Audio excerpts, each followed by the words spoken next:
What is good, everybody? Welcome to Auto Talk with Jaz. Today, you're going to be seeing my interview with Erica Bruno.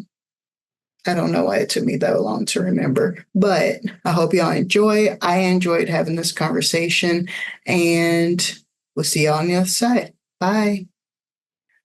So let's go ahead and get this beginning part because I know we're like already on there. So if you can just introduce yourself, just get a little bit of a background as to Sure.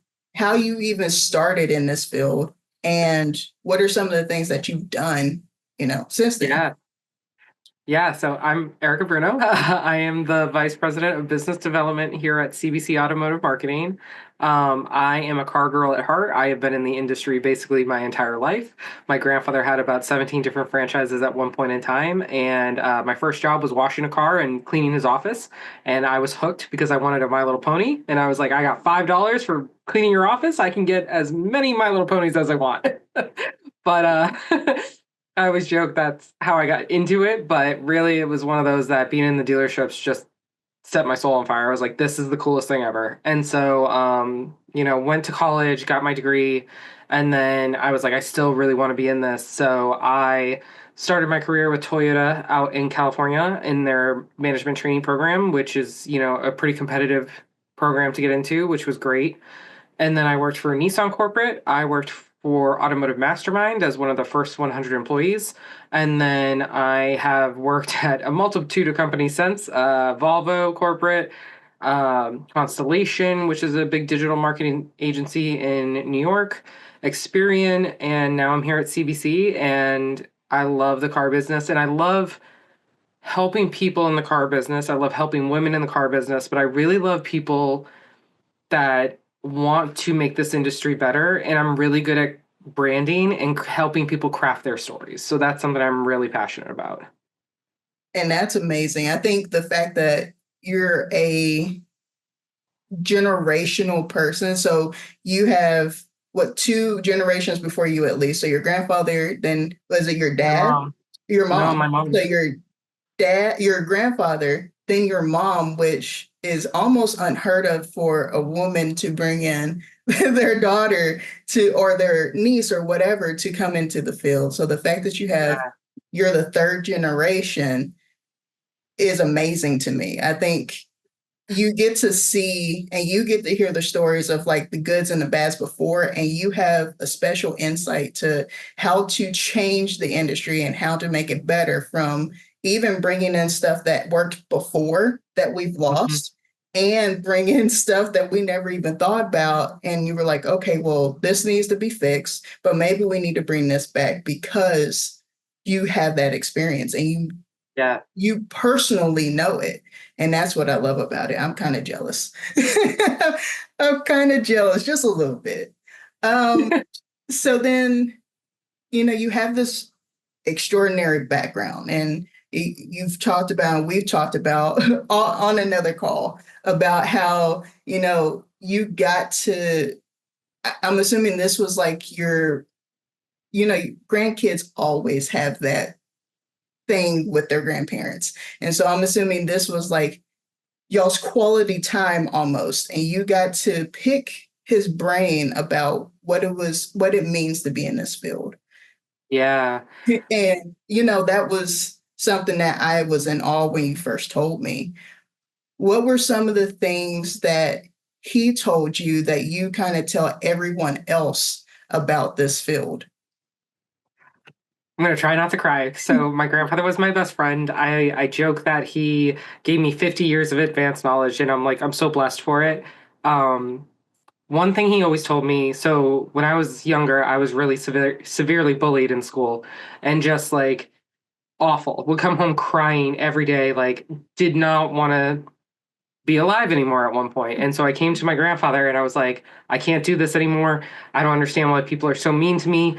I don't know what I've done wrong, like all this stuff. And he was like, first and foremost, Erica, don't listen to them. He was like, people are going to be jealous or they're going to perceive things that they think, your life is so special, your life is so this. They don't know. So don't assume about others either because you don't know what's going on in their life. And then, my grandfather didn't have the easiest upbringing either. And he was like, I'll share this story.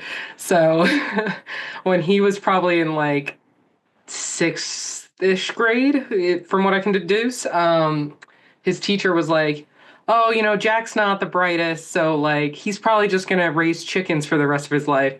And he's like, and I just remember sitting there being like, "I hate chickens. Like I do not want to be raising chickens the rest of my life," because my grandfather, his parents were immigrants, like had a farm, all this stuff. And he was like, I'm going to show her wrong. I'm going to prove her wrong. And he went on to become a mechanic. He had his body shop. And so that's how he started. And then he bought the Chrysler franchise in town. And basically, Chrysler came and he was all excited. And he was like, great. Like, what do I have to do to be a Chrysler dealer? Like, I'm so excited. And this was before the OEM had to approve you. And they were like, yeah, we don't really want you. And he was like, well, what do you mean? And they basically nonchalantly said, you're too dark for us. And so he was like, oh, okay. Like, I'm going to show you then. And so he made a deal with his Chrysler rep. And he goes, if I don't sell all the cars on my lot, which again, this is late 50s, early 60s, I think it was like 100 cars. He's like, if I don't sell all these cars, you can take the franchise back. You don't owe me a dime, all this stuff. Sold out in 6 months because he sold it to the Portuguese population in his town. He knew the people, he knew his community. And he went on to become one of the top Chrysler dealers for decades. And it's one of those like Lee Iacocca would always call. Like I remember picking up a call from him one Christmas and being like, "Oh, hi, Mr. Iacocca," like, and it's all these legacies that have, again, in our business, it's like, oh my God, like Lee Iacocca. That was just every day for me. And so I tell people that my grandfather taught me to just be myself and to not let anyone hold me back, even though there are times that it's hard not to, and to continue believing and knowing who you are. And I think that's the most beautiful gift he gave me was just to be myself and say, hey, this is who I am, like it or not. And like, if you don't, that's fine. But I'm not going to let that stop me from doing what I want to do. That is amazing. And I got goosebumps because, you know, that was like a true grandparent conversation anyway. Like first of all, don't listen to him. Like that sounds just like a grandparent who is always like, who wants you to be stronger than what they had to be. And Yeah. I love the fact that he seemed like he was very hard, but also he knew where to be soft and emotional and kind of honor that feeling, but also be like, oh no, you're going to be great. You're going to do this. And so I loved hearing that.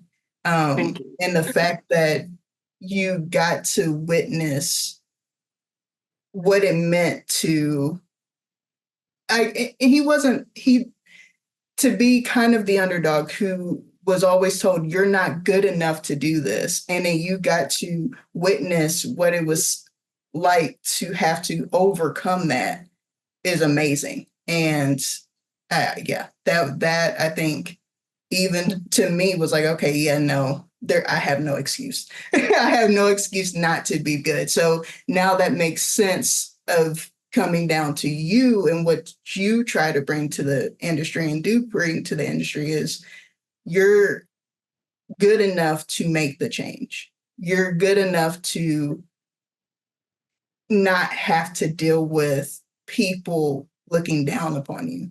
And so whenever you do go and support women or you go and try to empower these individuals, what are some of the things that you tell them that when they're down upon themselves or, whenever they're like, you know what, I feel like I'm not being heard. I feel like I'm not Yeah. being treated, with the respect that, to be completely honest, half of them deserve and have worked hard for. And even if it's not women, even men who have, as I say, paid their dues in doing all of this, especially technicians, what do you tell them that you're like, you know what, this is what you can do to kind of change not only your mindset, but their mindset as well?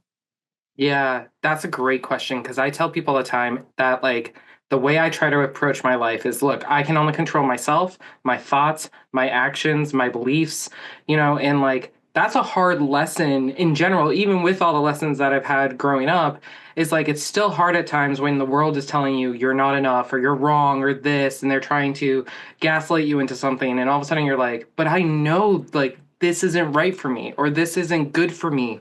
And I tell people a lot of the times, especially like the younger women in WOCAN, I've had multiple conversations around a very similar subject of like, look, if you really love your company or love your job or something of that nature, where you feel like it might not be perfect right now, but you could grow with them, figure out the ways then to say, hey, I need additional support or I need insights. Like, what's the feedback on things that I can change? Or what are the skill sets I need to learn for that job that I want? Maybe I'm not ready today, but can I be ready in 6 months? Can I be ready in a year? So you have a plan. I feel like that's the biggest thing if you want to stay somewhere. The next thing that I always ask is like, are you actually happy, or not? Because if you're not, and there's no, like, I make pros and cons of everything, whether it's a new job, whether it's a project, whatever. And I'll look at the pros and cons. And again, very logically, if the pros outweigh the cons, like, I'm probably going to stick with it or I'm probably going to go with it. If the cons outweigh the pros, they got to be pretty balanced on what I think is a deal breaker or not. And there's nothing wrong with doing that in life. The biggest amount of loyalty you have first and foremost is to yourself. And that's the biggest thing that I tell people is like, look, if it's not good for your mental health, if it's not good for you financially, if it's not, what you want to be, that's fine. Like maybe you have to be in a job to get certain skill sets to do whatever, just like we were talking about the other day. There's nothing wrong with starting at the bottom and learning and growing and pulling your weight and bringing you up. You need to do that. But at some point too, you also need to think of it as like a game of chess of like, okay, I've started here and now I need to get here. How do I make those moves to make sure that I'm getting to where I want to be? And that's where I really try to coach people is like, look, like you can be the top performer. You could be killing it every night. You could be on, every single meeting all the time or whatever it is and still not be appreciated for either who you are or what you're doing. And at the end of the day, you have to find your tribe. And I have this up here of find your tribe because that's the biggest thing that's going to help you in your career. And that's also, and we talked about this too, that's not just employees, that's also managers, because Yes. you can get burned out. Like as a manager, you definitely get burned out as a manager, Yeah. just like you do as an employee. And so, and we were kind of talking about it before, but what are some of the things that maybe you give to the managers that you know necessarily that the employee doesn't need, but the managers definitely, you need to either hammer into their head or, they just need to be reminded of as leaders? So I think the biggest thing as leaders is like, you know, it wasn't until the last few years that someone was like, "Hey, you're a leader." I'm like, "I'm a leader? Like, what do you mean I'm a leader?" Like because until it happens for you, you don't really recognize it. It starts to kind of happen, or maybe you get that promotion, or whatever happens that makes that light bulb go off. All of a sudden, you're like, "Oh, like now I have all this stuff, much more responsibility," and that People can are be a paying lot at attention first. to me and following me.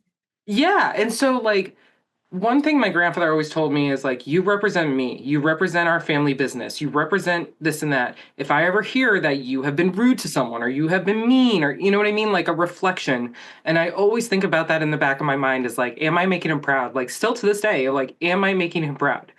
But not only that, am I making myself proud? Like, if I proud of the way that I go through this life and the way that I interact with people, and do I inspire more people or do I bring them down? And like, I don't think enough people tend to think that way at times, unfortunately. But like at the end of the day, I think for leaders, you have to think about like what is that person's life like? Like, are they actually happy not only in the job but in their everyday life? Like, if they're doing okay at work, but then their home life is a mess. Like, no wonder they're going to be stressed and burnt out. How can you support the whole person? And I have a mentor that is a service director for a big group in a metro area. And I was talking to him the other day, and he's like, Eric, I always am thinking about like, again, I don't need to know everybody's life story, but if I can tell someone's not okay and I don't genuinely ask, hey, you all right? Like, what's going on? Do you need to talk? Then I'm not doing my job properly. And that's the thing, like to be a really good leader, you have to be not only a decent person in my opinion, but you have to like understand that with power comes a certain serving, like, obligation, I guess is a good way to put it, where it's like, hey, if I'm going to lead a group of people on this vision or on this path that I need to go down, I better make sure I'm taking care of them along the way, like a good shepherd would with sheep. You Yeah. have to make sure, your flock is with you. Well, you also, just a little bit more, you can't treat them like a number, because treating them like a number means that you didn't care about them whenever you hired them. And a lot of Exactly. times a person will feel that, managers will feel that. And if a manager feels it, the employees are going to feel it. Exactly. And I think as a leader, it gets hammered into our heads that, we have to compete to be number one. And I think we even touched upon it before, but a lot of managers who get promoted are the top performers and are Yeah. very numbers mindset, instead of the people who are interpersonal, who actually care about what is happening to the people of the company, not caring about the numbers. Are the numbers important? Absolutely. But you Yeah. have to take care of the person in order for you to make those numbers. You can't worry about the numbers and forget that a person is behind them. Yep. I always like to share the example of one of my dealerships that I had in Wisconsin, who I still love to this day because they became like a second family to me. But people would be like, oh, they overstaffed. Oh, they do this. Oh, like always tearing them down. But you know what? Everybody was always happy the minute you walked into that store. They took care of their customers. They had, enough people to do the jobs. They had a mindset of like, we need our team in order to achieve these goals. And if our Mhm. team isn't happy, we're not happy because then we're not getting to the level that we should. And they were always number one and they were always killing it. And it was because they had that team mentality of, you know what? And the dealer principal, too, was a parts guy. Like he knew the business like the back of his hand. And that's the other thing is like, if you don't actually know what everybody's doing, go and learn. It's Mhm. not to say that you have to be an expert at it, but as simple as saying, hey, how's your day going? What are you working on? What, are you running into? Do you need help with anything? Will literally change someone's day as far as being an employee. And that's the thing that I think sometimes you need to step outside of that box, like we were talking about, and go, okay, I know I was looking at it with just these glasses on of, profit and, Mhm. gross and this and that and everything else that we look at. But at the end of the day, are you actually looking at your employees as actual people versus a number? Well, and there are times where, and I've seen it, and we've also talked about this, where every time a employee comes in, you get to see more of their strengths. But because their strengths don't align with the job, we often then just focus on the weaknesses. And I've read a couple of, books, like the 1 Minute Manager, the new 1 Minute Manager. If you've never read it, definitely read it.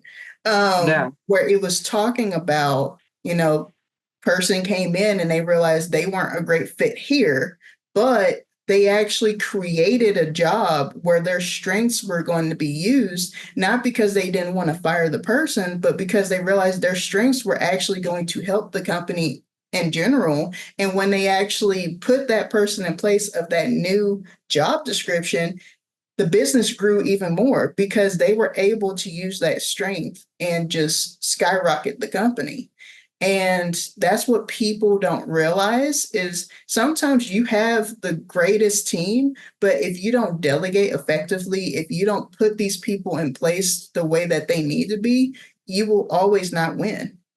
Yep. And there's no amount of paid awards, because there are now awards that are going through where you can go and put in fake, surveys and stuff and be like, oh, we're number one here for 2024. And you realize, like, that's because they're asking the wrong people who don't even belong in these categories. Oh, well, how do you feel you should be able to, how do you feel that women are impacted on the company? Or how do you feel as a minority is impacted on these companies? And they usually don't go ask the people who fall into those categories. They just ask Yeah. everybody as a whole and then get the award for it. And so it comes to a point of, well, why don't you actually go ask these people? And if you don't have enough people to ask, then let's also talk about that. Yeah.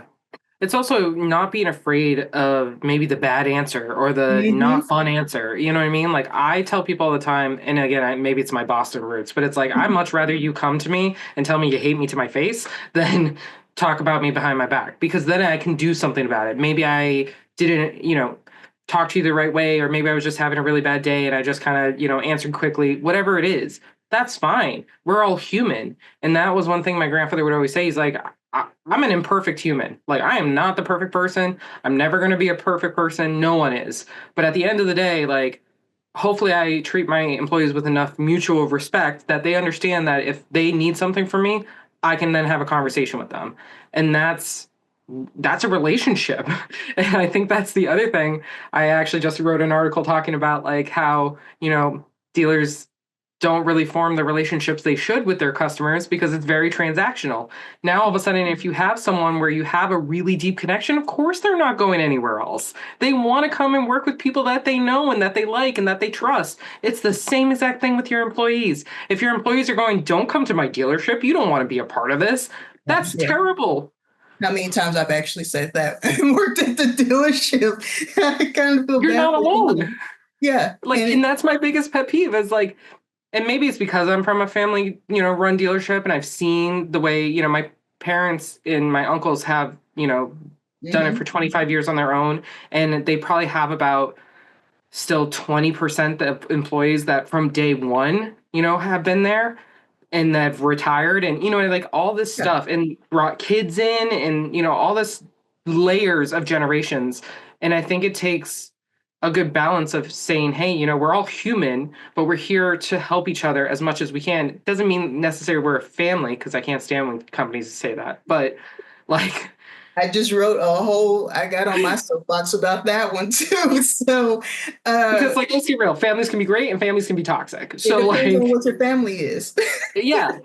But I think a community, and that's the other thing that I think not only the industry, but dealers, everybody could come away with is like it has to be a community of people that generally want to do the right thing. They want to take care of the customer. They want to take care of their employees. They want to have that good reputation. Because if you don't have that good reputation, doesn't matter what you do, everything's going to go away in time. Well, and just a little bit about it. I know our time is about to run out, but No, a little bit to hit on what you said is you can treat your employees correctly, or you can treat your customers correctly and not your employees. You're going to lose more because your employees aren't going to take care of the customers you built. So you do yep, need to have that good balance between taking care of employees, taking care of customers, and actually doing it. Don't just say yeah, it. Don't just try to get an award for it. Don't do the bare minimum. Treat them like humans and just like you want to be treated, treat them how they want to be treated. And I think that's something that, everybody goes, treat people how you want to be treated. No, because they're not you. Treat them yeah, how they want to be treated and actually follow through with that. Don't start out at the very beginning and then they've been here for 5 years. Obviously, they're going to take your crap. No, you need to do what it needs to be done. yeah. So, kind of going back into, I will say because we're running out of time, I want to get in You're your fine. conclusion. I can go a little over. It's Oh, okay. Lord, yeah. Uh, what is your biggest piece of advice when it comes down to people coming into the field and people wanting to stay in the field even though they've gone through some trials? I feel like that's almost similar to each other because you're going to Yeah. be at the ground zero when you come in, and you're going to have to go through that uphill battle the same way as if you've already now gone back to ground zero and you're trying to figure Yeah. out what are your next steps. That is a great, great two questions. I think for me, yeah, I've told people that, I've had great moments in my career. I've had really bad moments in my career. And I think what keeps me going is I genuinely do love this industry, like multiple layers of this industry. And I also know that I can help make a difference and I can move this industry forward faster because of the insights and the knowledge that I have. And I have to believe in that. And so, what I would tell someone coming in is like, be open, be curious to learning, be okay if maybe that one thing that you thought, like, let's say you were going as a technician and you're like, I'm going to be the best technician. And then all of a sudden you get into it and you're like, this doesn't set my soul on fire anymore. Like maybe I like sales more, I like, service writing or whatever it is within the industry. That's fine. Be flexible enough to realize your path is probably going to change. Like if you had asked me first few days of Toyota, I said I wanted to be the first female CEO of Toyota. Like if you had then told me I'd be where I am today, I'd be like, whoa, that's really cool. I would have never thought of that. Like, but that's the beauty of giving yourself grace to learn and to make some mistakes and figure out where you need to be. The other part of that is what I would say is like also give yourself grace in those bad times and realize that, exactly like the advice I gave in the beginning of like, some people are just not going to like you. Some people are just going to want to hurt you. Some people are going to want to see you fail because they are jealous or whatever. You can't let it get to you, but also realize like, if you were doing something really wrong, people wouldn't be doing that to you. Mhm. Like you're doing something right, or you're doing something that they are jealous of, or you're doing something that they wish they could do. And so you got to keep on your path and find the people that will support you and like help you grow. Because the other thing is, without the really good people that I have in this industry, like my woke ancestors, like mentors that I've had, I would not be where I am today. And I think that's the biggest thing. Yeah. I think I'm the same way. I actually tell people all the time, I do 4 steps now, which is do it, critique it, fix it, and repeat. Because at this point, you can't do anything unless you do it. And if you fail at it, just change it. I mean, I talk about this podcast all the time about how many times I had to literally change it, how many times I had to rebrand, how many times I just questioned whether or not I was going to be great at it. And Yeah.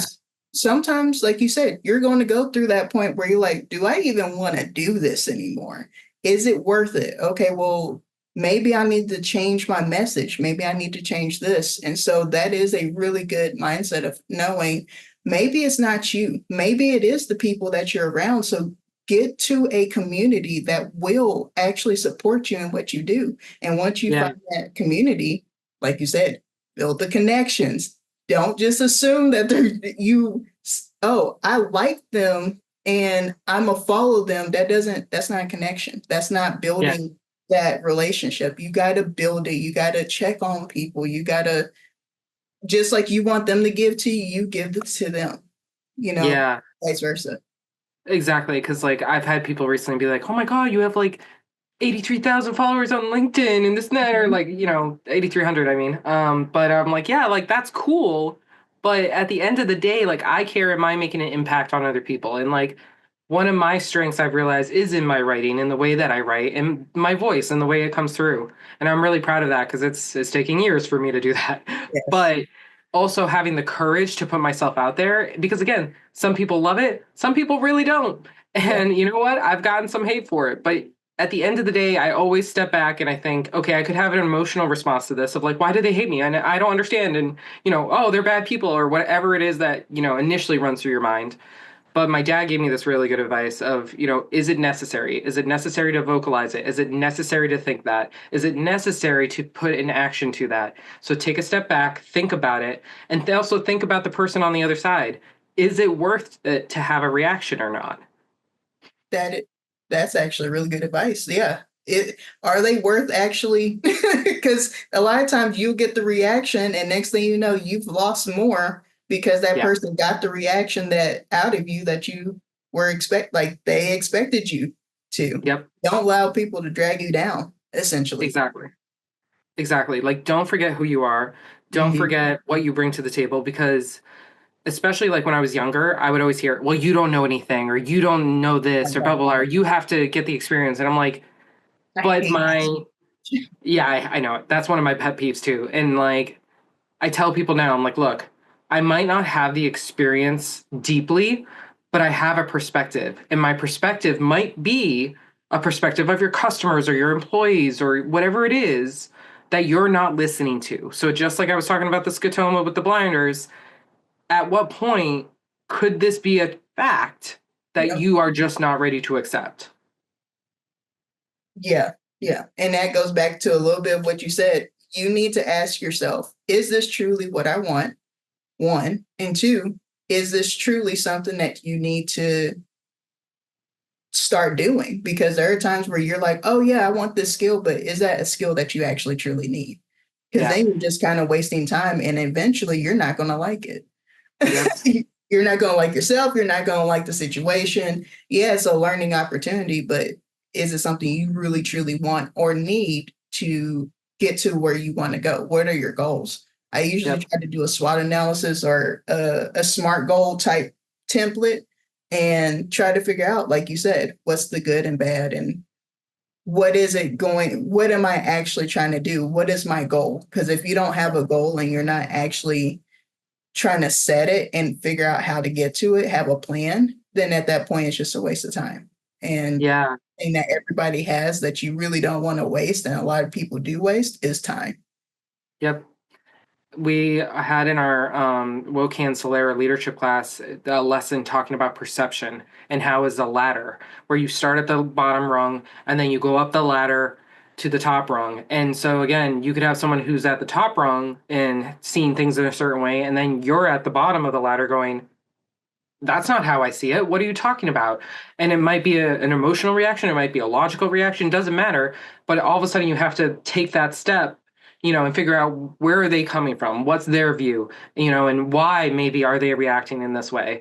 And it might be about you, it might be totally nothing about you. And Yeah, all of a sudden, you're like, oh, that wasn't even about me. That was about them or their schedule or whatever it is. And you have that moment where you're like, okay, I don't have to worry about this as much. And that's the other thing. Sometimes I joke with people now. I'm like, I do more meditation, working out, etc., than I ever did before, because sometimes I need to get out of my head and into my body. And yep, sometimes you just got to do that. yep, yep. So just a little bit, how can people find you? What can people do to, kind of help build that community, and just, yeah, I guess how people can find you, I guess, is the best. It's the best. Yeah. I was gonna say, so I use LinkedIn a lot, Erica Bruno dash Martin on LinkedIn. But also CBC Automotive Marketing, our website, cbcads.com. But honestly, like, reach out to me on LinkedIn. No one's ever gonna bother me. I think I there's nothing more I love than the community I've built off of LinkedIn. And I've built it because, exactly like you said, making genuine connections, getting to know people, and also the amount of knowledge and everything you can share on LinkedIn is incredible. But the other part of it too is definitely WOCAN has been a huge part of the last few years of my life, and I'm really blessed that I'm a part of it. They are constantly doing member meetups. We have an ally program, so there's definitely great ways to get involved and be involved in conversations of how can we make this industry better for women of color, men of color, etc. Everything, where you then have a supportive community. And then also the guys at Asotu are also really, really great. Like, I definitely recommend them too. But that's the other beauty, I think, in the industry, is that we're starting to see these type of communities pop up. Yes. So And for those who don't know, WOCAN is Women of Color Automotive automotive network. Network. Um, and I forget what the acronym stands for the other organization you just said. Automotive State of the Union. Automotive State of Union. Yeah, both organizations great. You can reach out to almost any person on the leadership, and they all respond to you, whatever questions you have, even people of the memberships like yourself, where I reached out to you and were like, oh yeah, I would love to have a conversation. And that's what I love about those two organizations. There's so many others, but these two, especially in the last 6 months, I've gotten very comfortable and have been able to have great conversations with. And so, like, I just love both of them. And WOCAN I've known for years. It's just recently I was like, let me actually figure out what WOCAN is about. And I've had nothing but good that I can say about it. So it's been amazing. Glad. I'm so Um, glad. I appreciate our conversations. I love our conversations. Thank you. I was just gonna say, I love this. Like, we can do this anytime. We can probably have hours and hours of long conversation about it. But thank you so much for coming on. Thank I you. look forward to probably even having you on multiple other times again. Anytime. Yeah, anytime. And if you don't mind just saying goodbye to the audience. Bye, guys. Thank you. Thank you so much.